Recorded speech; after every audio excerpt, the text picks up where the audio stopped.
অবিচল মনের নীরব শক্তি ও ব্যক্তিগত স্বাধীনতা। আচ্ছা, একটা ছোট্ট প্রশ্ন দিয়ে শুরু করি।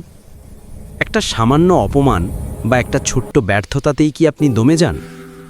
যদি উত্তর হ্যাঁ হয়, তবে জানবেন আপনার জীবনের রিমোট কন্ট্রোলটা আপনার হাতে নেই।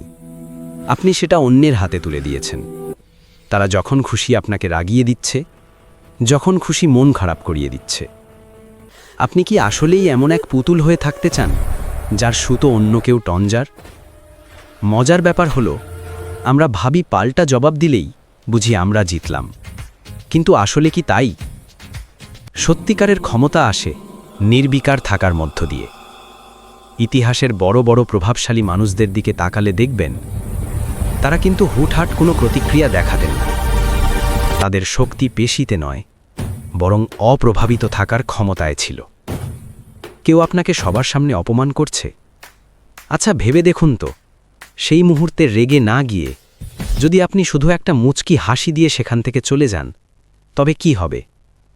ওই অপমানকারী নিজেই অস্থির হয়ে পড়বে, কারণ সে আপনার থেকে যে প্রতিক্রিয়া আশা করেছিল সেটা সে পায়নি। এটাই হলো নীরব প্রভাব। আসলে আমাদের মনটা একটা পেশির মতো, একে নিয়মিত ট্রেনিং দিতে হয়। যখনই কোনো কঠিন পরিস্থিতি আসবে, রিয়্যাক্ট করার আগে একটু থামুন, একটা লম্বা শ্বাস নিন, নিজেকে প্রশ্ন করুন, এই ব্যাপারটা কি আগামী 5 বছর পর আমার জীবনে কোনো গুরুত্ব রাখবে? যদি উত্তর হয় না, তাহলে কেন শুধু শুধু নিজের মানসিক শান্তি নষ্ট করব? একটা কথা সবসময় মনে রাখবেন, আপনি সবাইকে খুশি করতে পারবেন না, আর সেটার দরকারও নেই।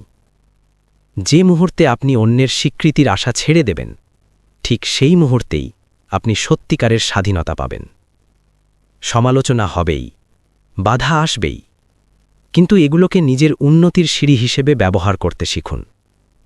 যারা সফল হয়, তারা কিন্তু চাপের মুখে ভেঙে পড়ে না, বরং চাপের মধ্যে তারা আরও শান্ত হয়ে যায়। আরেকটা খুব জরুরি বিষয়, নিজের পরিকল্পনাগুলো সবাইকে বলে বেড়ানো বন্ধ করুন।